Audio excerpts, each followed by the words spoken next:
Welcome once again to the Tin Dog Podcast.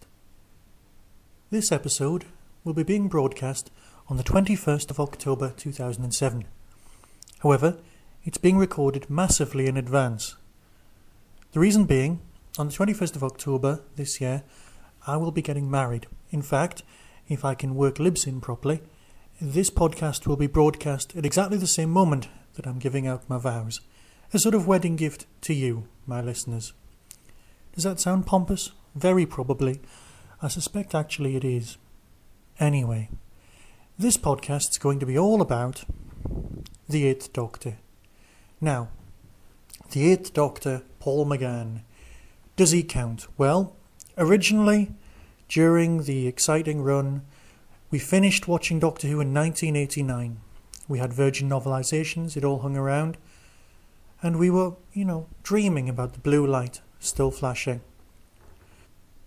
Virgin Publishing had managed to keep Sylvester McCoy's Doctor going for longer than any other Doctor had been around. There was talk at the time of having him regenerate, but of course that wasn't really on the cards. And then, a co-production between the BBC and the Fox television network in America produced the pilot for a brand new series. Well, that's what we thought it was. We didn't realise that it was in fact just one of those movies of the week that Americans seem so fond of. Sadly, in America, the Paul McGann story was actually broadcast up against, I believe, the episode of Roseanne where Dan dies, or something along those lines. I was never completely fond of the facts, and to be honest, we didn't really care, because we were in England, and we were watching Doctor Who. But of course, although it was shown over the Maybank holiday, we had actually already seen it. And no, this wasn't in the exciting early days of the internet. What happened was the BBC had released the story on VHS. I'd queued up outside HMV, which at the time was just a store dedicated completely to VHS. Ah, bless. It had a tiny section for these newfangled things called DVDs. I queued up like a good little boy, and I paid my money, and I went home and watched it. Now, admittedly, by this time it was getting on for 12:30 when I started watching it, and by the time it finished it was 2 a.m, and I was, to say the least, a little bit disappointed. Part of me was annoyed. Little things like the fact that they said it was shot on film, which it was, but then they'd done all the digital processing using NTFC, which is why the colour coding was all wrong. It didn't look like Doctor Who in that sense. Moments of it were fine. The combination of, oh, who am I kidding? I was just upset when some idiot went half-human. Half-human? What's all that about? This isn't a review, this has become a rant. Let's look at the review side of things instead. In order to fit in with the Doctor's history, it was thought at the time that a regeneration scene was a good idea. Russell T Davies has learned from this, which is why in the 2005 series we just jumped straight in with a newly regenerated Doctor. Seemed to work. The Doctor was new to us, we were new to him. It was fine. But in order to count for us, it was seen by the production team that we really needed to see a regeneration. Also, it fitted in with the plot quite well. And so we see Sylvester McCoy's last ever story, and he does a fantastic performance. Admittedly, he doesn't say very much, but he still manages to portray a certain doctorness, and of course, he does open with a marvellous time in the TARDIS. Unfortunately, the programme opens with a voiceover explaining far too much backstory for new viewers, just confusing people who aren't familiar with the show. And people who are familiar with the show are sitting there going, well, that Dalek sounds wrong. What's up with the TARDIS? What's this? What's this? Ah! And then we all go into a Disney song. Or not. Again, the plot is quite over the top. The Master has been killed by the Daleks, but again, as always, the Master survives, wreaks havoc on board the particularly gorgeous interior of the new TARDIS, although why it has the seal of Rassilon everywhere, like a Made in Hong Kong sticker, I'll never quite know. And then there's a forced temporal landing in the distant future of 1999. Yeah, move on. And, well, the Seventh Doctor leaves the TARDIS, not checking the scanner, gets shot, ends up in hospital, has to regenerate, forgets who he is. In keeping with all of the other regeneration stories, the Master steals the body of an American actor, I believe Julia Roberts' brother. Yeah, the performance was simultaneously camp and not camp enough. Perhaps Americans just can't do pantomime villain. Or perhaps they can, and I just don't want to think about it. There's bags of gold, there's car chases, there's talk of a beryllium clock, there's talk of resetting the TARDIS, there's all sorts. On paper, like many things, it's a great story. But it just didn't quite work, and you were just put off a little bit. I don't know, perhaps that was just me. Why the Eye of Harmony was on board the TARDIS is beyond me, but a link to the Eye of Harmony, oh, let's just let it go. Let it go, it's not important. These things should not let me lose sleep.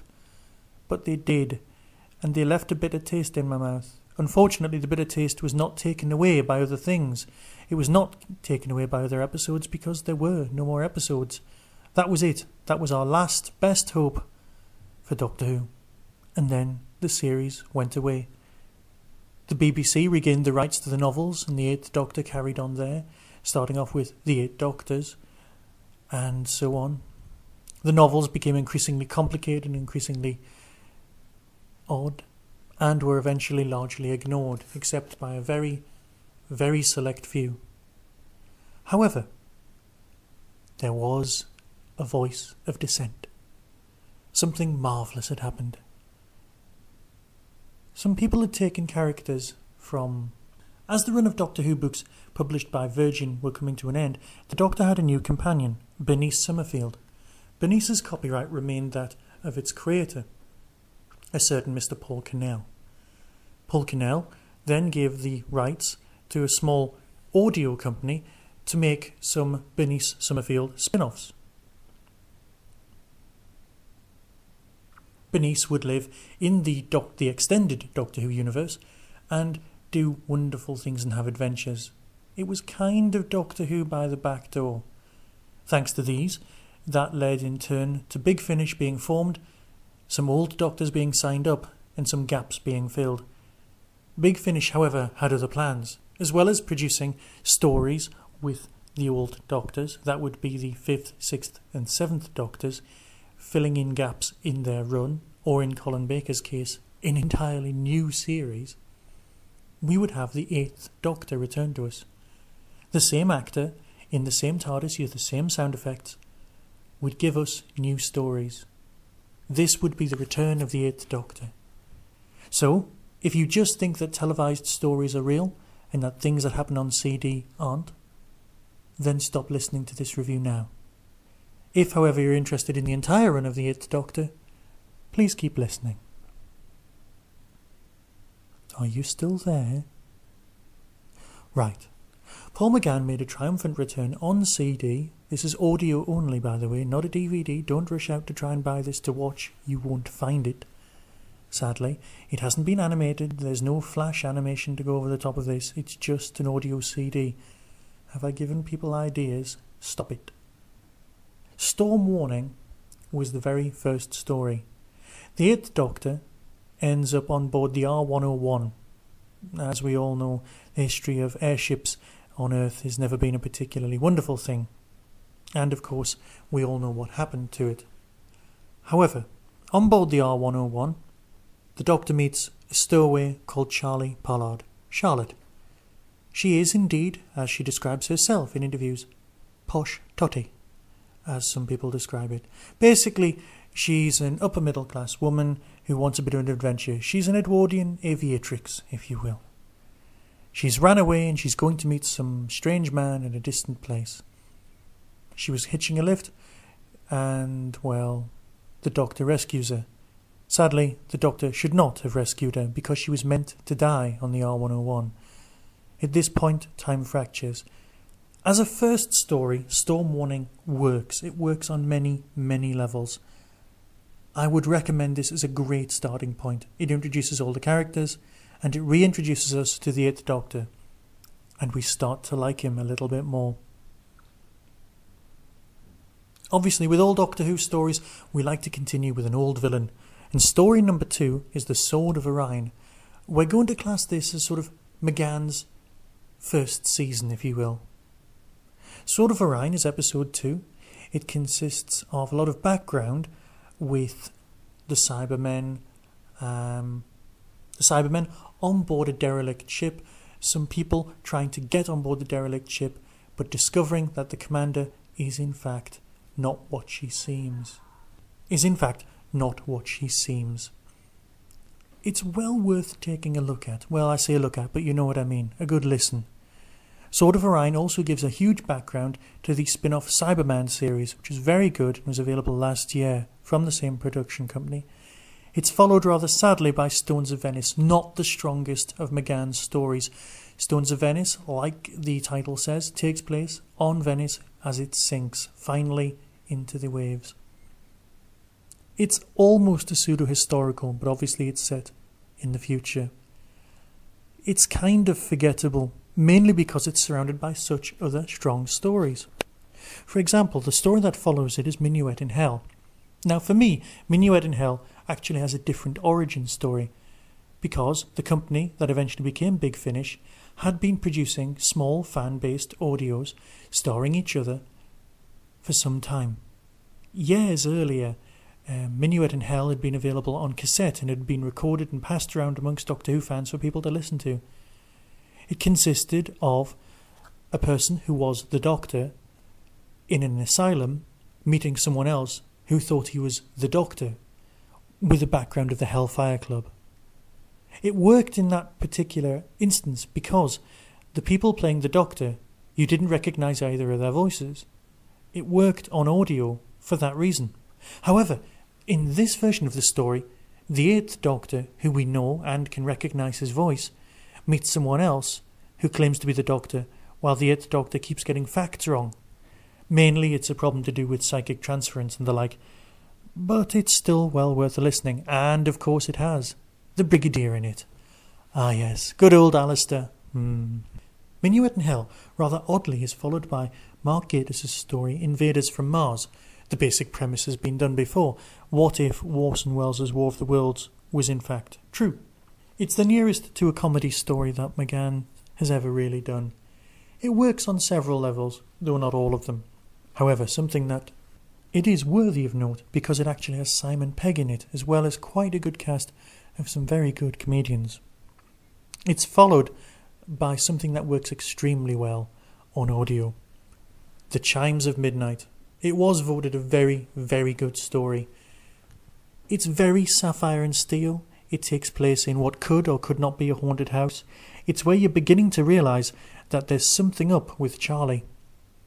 The odd hint that Charlie's survival had changed and altered and fractured time in a sort of continuing story arc had been dropped in with various mistakes, obviously on purpose, appearing in other stories. There were facts which were not right. Some people hadn't heard of Shakespeare, and the like. After Chimes of Midnight, we're presented with Seasons of Fear. Seasons of Fear is an interesting story because it brings back a very, very old villain. But I'd rather not spoil it for you because you'll probably be able to figure it out yourself while listening. The Doctor comes up against a man who is actually older than the Doctor. Well, older than his official age, shall we say. It's reminiscent in many respects of the film Highlander, so I would definitely consider giving that one a go. Again, a next story, which follows, works exceptionally well on audio, because Embrace the Darkness takes place mainly in the dark. It's an old conceit that radio shows take place in the darkness. It allows people to explain things a lot more to the listener, but it works. It really does work. Embrace the Darkness has very, very, very obvious roots in certain other films, but then again, that doesn't necessarily make it a bad thing. And of course, every Doctor needs to meet the Daleks at least once, and Time of the Daleks is a very, very good introduction to that. It does have some dodgy science, but then again, it's the same science that's seen in, well, various Troughton stories, shall we say. The Doctor and Charlie encounter the Daleks, but are rather surprised to discover that they're Shakespeare's biggest fans. Yes, this story kind of counteracts the Shakespeare Code and other references, or does it? We just don't know. I'm sure there are throwaway references and throwaway designs, but basically the problem is the Daleks have interfered with history. They may or may not have kidnapped Shakespeare, and other exciting things like that. The following disc is called Neverland. This brings to a conclusion the whole Charlie may or may not really have been meant to die, if you see what I mean. It takes place on Gallifrey, it has Lalla Ward in it, and it is particularly good. It finishes with Paul McGann's Doctor and Charlie choosing to leave Gallifrey, and indeed leave our entire universe, to a universe that has no time. They're sucked through and into, we just don't know. And we never found out for a year. That was the gap. That was where they chose to place it. And unfortunately, Neverland had been such a strong story that when Zagreus finally came to us in its 3-disc majesty, even including John Pertwee, we were presented with an odd tale of the Doctor going slightly mad. But unfortunately, it was only slightly mad. Because when he emerged from the other side, he emerged into an alternative universe without time. And sadly for me, the series began to change slightly. I didn't really enjoy the next few stories, the ones that all seemed to take place. Shizero, which is where the Doctor and Charlie find themselves in nowhere, which plays on the same conceit that you can't see anything because neither can they, because it's just pure whiteness. All they have is each other, and they wander around holding hands and morphing into each other, and it's all a little bit odd. They keep meeting this odd, strange voice-over insect thing called Bridger, I believe. Yeah, I just didn't really get it. I didn't like it, because then it was followed by Creed of the Crummen, which has a new companion called Kriz. Kriz turns up and he is sort of lizard-like. He's an ex-monk with psychotic tendencies that eventually evolve as the stories go by, and on the Doctor tries to find out what's really going on. The Natural History of Fear, I must at this point say, I had a very, very odd experience listening to. You see, what I'd done was, I'd got the CD, and I was listening to it in the car, but I hadn't really been paying attention to the CD on the grounds that I was driving. It's alright, I didn't crash or anything like that, but what I did do was listen to episode 3, 4, and then episodes 1 and 2. Now, listening to episodes 3 and 4 just blew my mind, because I had no idea what was going on. I deliberately hadn't read the box. All I knew was that it had a sort of spinning top on the front, and I had absolutely no idea what was going on. It was the most challenging piece of narrative I've ever experienced, mainly because I had no idea what was going on, because I hadn't actually listened to the first 2 episodes. So there's a little rule for you there. Always make sure you've put the right disc in, otherwise the plots will make no bloody sense whatsoever. The Twilight Kingdom, again, there's just nonsense happening. Faith Stealer, the Doctor re-examines what it means to be, religion. Then there's the last, again, not great stories. It's something about an atomic war. To be honest, I just let it wash over me. There was something about a planet dying, and I just didn't really get it at this point. This whole season was falling apart for me. Kedroia was a point where the Doctor actually gets back his TARDIS and confronts the Croaker. By this point, you were just hoping that it would be over quite soon. The reason you think it might be over quite soon is because you know Russell's bringing back the series. You're concerned that if Russell brings back the series, there might not be a join between the 8th Doctor and the 9th Doctor. By this point, of course, we had no idea what was really happening. All we knew is that the Doctor was in this universe, and if you were listening to the CDs, you knew the Doctor was, of course, in another one. You knew he had to get back. So, at the end of The Next Life, the Doctor finally makes it back, and the last few words are Davros saying, "Welcome back, Doctor." Oh, it was lovely hearing it. Unfortunately, that led to the story Terra Firma, which was, of course, discussed in the history of the Daleks. Terra Firma works on a lot of levels. You find out more about the Doctor's past, in a good way, and you get to see the Doctor and Charlie all kind of work to defeat the Daleks on Earth. The Daleks keep invading Earth for no real reason. I'd love for them just to ignore the Earth for once. So we're back in the real universe. All bets are back on. Charlie's here. Chris is now living in our universe. We feel better. On TV, time's passing. The Doctor Who novelisations have completely gone off in their own direction. I'm sure I could do a podcast on those, but to be honest, I just don't know enough about them because there's so many. Scaredy Cat feels like the sort of story that could have taken place in this alternative universe. It's a planet that has a sort of memory on board. Again, it's a fairly disposable story, which is a shame because it had some lovely moments. Other Lives, however, actually I feel would make a very nice Big Finish story to be transferred. It deals with the possible outcomes of what happens if our three heroes choose slightly different paths, choose to help people in slightly different ways. It's very, very well done. Time Works again, however, is something, again, that just feels like it could take place in this timeless universe. The Doctor is actually on a planet that has no time. After the rather forgettable episode Something Inside, and to be honest, I'm not even sure I actually bought it, which is odd, because I'm sure I've got a standing order for all of them. We reach Memory Lane. Again, Memory Lane would make a very nice adaptation for the new TV series. The Doctor lands on what looks like a suburban street, but it's a suburban street that goes on forever.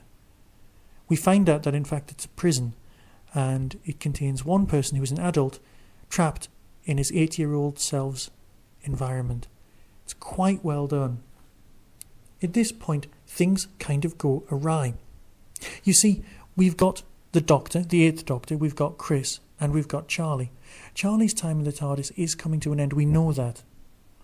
But so is Chris's. Now, the reason we know that is because BBC 7 have decided to completely revamp the series and bring on a companion called Lucy Miller. We found this out last Christmas in a rather nice run on BBC 7 of stories that you could download at the time and then became Big Finish stories.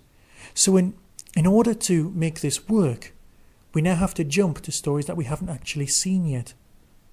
We have the story Absolution, which is release number 101, which should be out in the next few months. I'm thinking the end of October.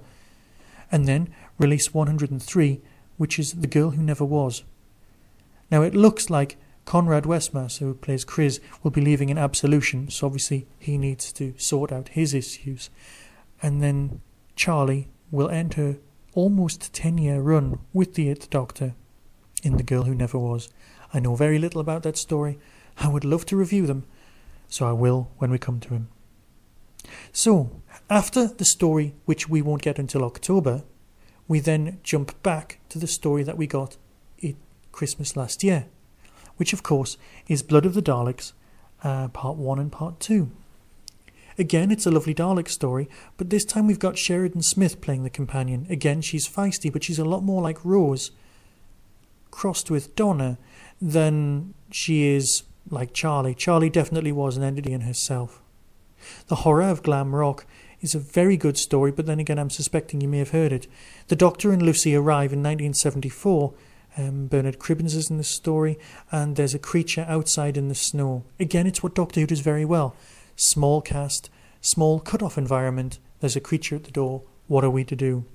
Immortal Beloved has a lot of Greek gods and cloning and a lot of science in it, very nicely done. Again, Phobos is a good story, but it didn't grab me as well as I would have liked to be. The denouement is fairly stationary. The denouement is fairly pat, which is quite sad given the build-up. No More Lies is a very nice story which deals with one of the things that I personally don't like in Doctor Who. I don't like time travel stories that deal with time travel. I know that's an odd thing for a time travel TV series, but I'd rather the TARDIS was used to get somewhere and then something happened, rather than time itself was used to solve an issue. And then we come to the end of this new season with Human Resources Parts 1 and Part 2. This, of course, is another Cyberman story. We've got a first season that's got Cybermen and Daleks. The return to the good old days. We think it's the same sort of design of It appears that it's the same sort of design of Cybermen that we had in the 70s, but of course with it being audio you cannot really tell. It's a well thought out, well executed story, and I would definitely consider this as part of a very good season. So, if you're thinking about taking up the Paul McGann Doctor, you can either start at Blood and the Daleks, which is a very nice introduction point, or you can work your way through the entire Charlie. I must admit, I would probably stick with Charlie. Lucy is a great companion, and she does bring out the best in Paul McGann's performance. But then again, I've got a soft spot for Charlie's acting as well. The only thing that I've not mentioned so far is Sharda. Sharda, if you remember, was a Fourth Doctor story that was never truly completed, written by Douglas Adams. Obviously, The Hitchhiker's Guide was very big on the radio, so Sharda works very, very well on the radio. Basically, what they've done is they've taken the Eighth Doctor and they've made him travel back in time to find out what happened when he was the Fourth Doctor, when he didn't manage to get the Book of Rassilon. I won't really spoil it anymore, but it does have Romana and K9 in the Eighth Doctor. It's very funny, very well thought out, very well adapted, and I would definitely suggest picking that one up if you just want a nice standalone story in order to give the Eighth Doctor a chance. And let's face it, the guy deserves a chance, because now he does count. He is the Eighth Doctor, and for a lot of us, he was one of the Doctors with the longest reign. And that brings us to the end of my reviews of the past Doctors. I'll try and do one of the Ninth Doctor, and I'll try and do one of the 2006 season as well. But, of course, as I'm recording this in September, by the time you hear this, Sarah Jane Smith will have had a few episodes. So hopefully, in my next few podcasts, I'll do some reviews of those as well. And now, I have to get back to my wedding. Be seeing you.